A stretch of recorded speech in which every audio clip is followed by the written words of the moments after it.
muling humarap si Bailey Changqing sa grupo. Ayos na ba ang lahat?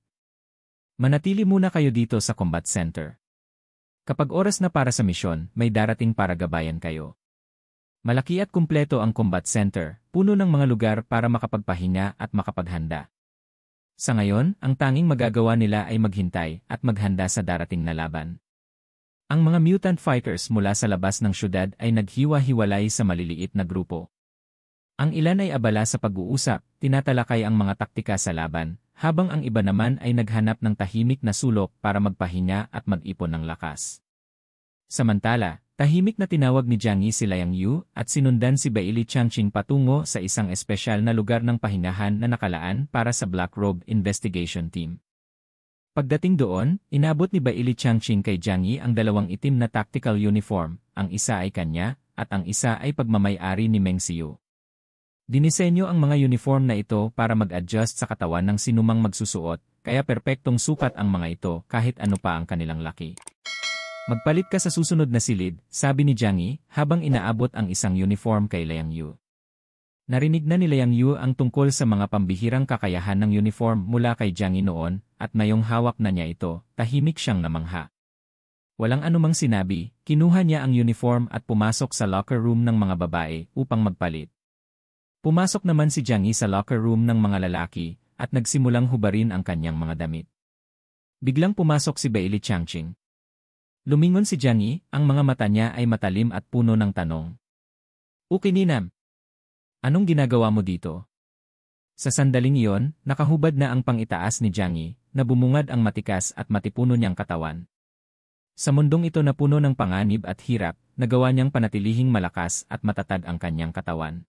Ngumiti si Bailey Changqing at itinaas ang kanyang mga kamay na parang sumusuko. Relax, wala akong masamang intensyon. Gusto ko lang makipag-usap sandali bago ka umalis. Sumandal siya ng kaswal sa pader, nakapulupot ang mga braso sa kanyang dibdib.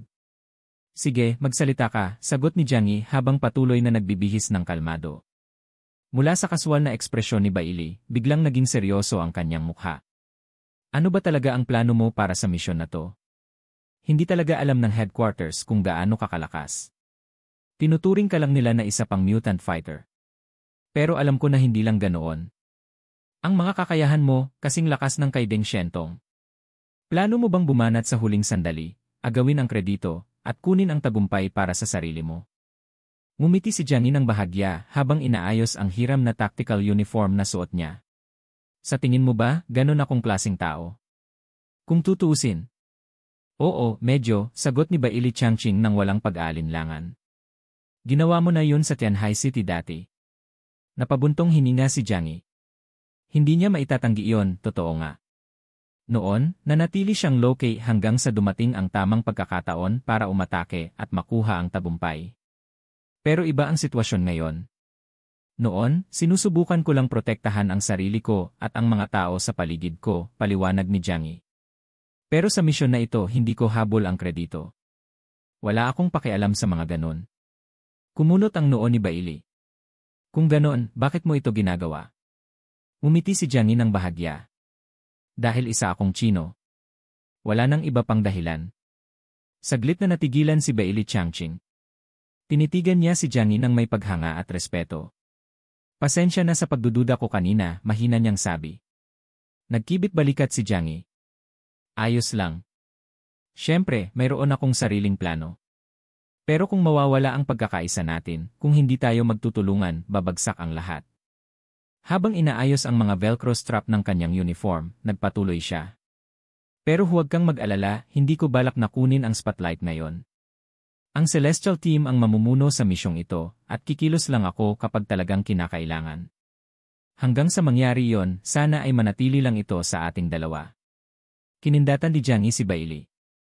Napabuntong hininga si Bailey Changqing. Bilang kapitan ng investigation team sa Blizzard City, mabigat sa balikat niya ang ganitong klaseng sikreto. Pero ito ay isang lihim na kailangan niyang itago sa ngayon.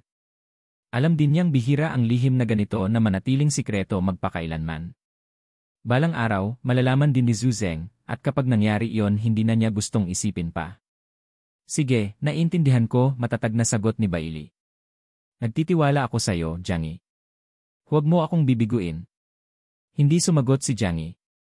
Ngumiti lang siya ng may kumpiyansa at kapanatagan.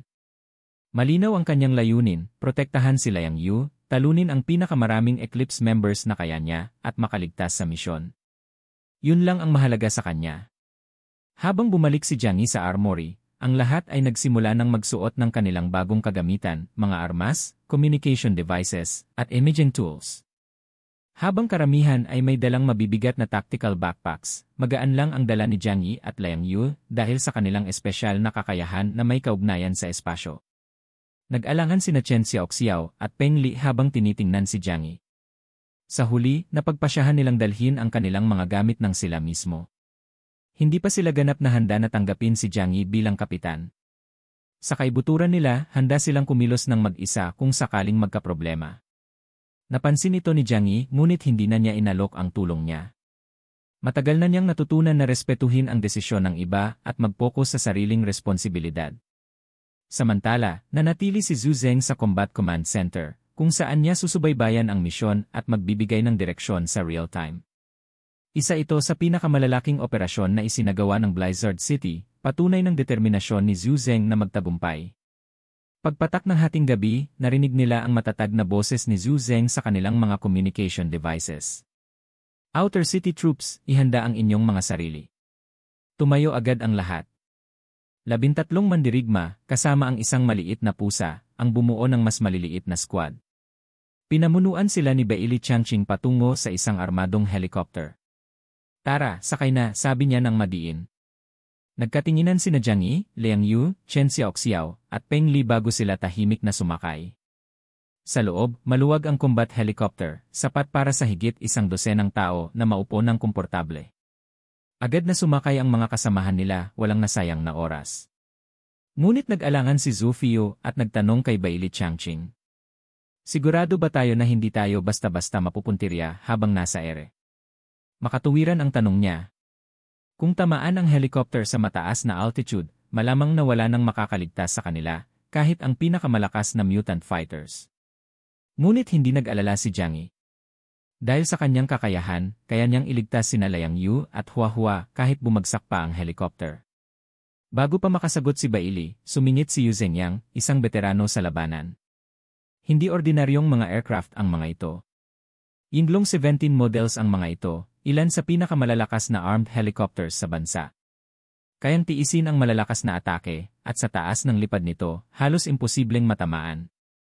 Napabuntong hininga si Zhu Fiu at mahina niyang ibinulong. Mas mabuti ng sigurado kaysa magsisi. Unang beses niyang sumakay sa ganitong klase ng helicopter, kaya't nauunawaan ang kanyang kaba. Muling nagsalita si Zhu Fiu. Kahit sabihin mo lang kung nasaan ang mga parachute, para sigurado lang. Tumawa ng bahagya si Bailey Changqing. Maniwala ka sa akin, di mo gugustuhin tumalon gamit ang parachute sa ganitong panahon. Sa lamig ng hangin, magiging yelo ka bago ka pa bumagsak sa lupa. Pero kung makakagaan sa loob mo, nandyan sa likod mo ang bag ng parachute. Ang duwag mo naman. Hindi ako duwag, nag-aalala lang ako para sa inyo, pautal na sagot ni Yuan Hao. Napailing ang ibang mga kasamahan nila habang pinapanood ang dalawa na nagtatalo.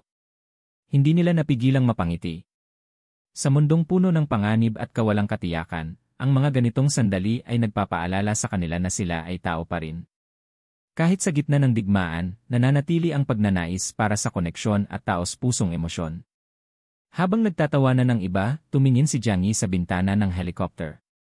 Sa di kalayuan, nakita niya ang isang grupo malapit sa isa pang helicopter. Pinangungunahan ito ng isang matangkad na lalaki na may mahabang ginintuang buhok at matipuno ang pangangatawan, si Deng Shentong, ang kapitan ng God Team at isang kilalang figura sa Blizzard City. Papunta si Deng Shentong sa helicopter, kasama ang 9 na miyembro ng kanyang koponan. Nagtatawanan at tila walang anumang alalahanin. Hindi tulad ng grupo ni Jiang Yi na ramdam ang bigat ng misyon, ang grupo ni Deng Shentong ay kalmado at tiwala sa kanilang sarili. Isang miyembro ng koponan ang napabuntong hininga at nagsabi, "Bilisan nating tapusin ang mission na ito. Nangako akong uwi para sa hapunan." Tumawa ang isa pa. "Alauna pa lang, tulog pa ang asawa mo." Bahagyang natawa si Deng Shentong ngunit agad niyang pinaalalahanan ang kanyang koponan. Sige na, manatili kayong nakatuon sa misyon. Ang kalaban na kakaharapin natin ngayon ay hindi basta-basta. Mag-ingat kayo. Hanggang dito na muna magtatapos ang ating kwento para sa araw na ito. Maraming salamat sa inyong panunood.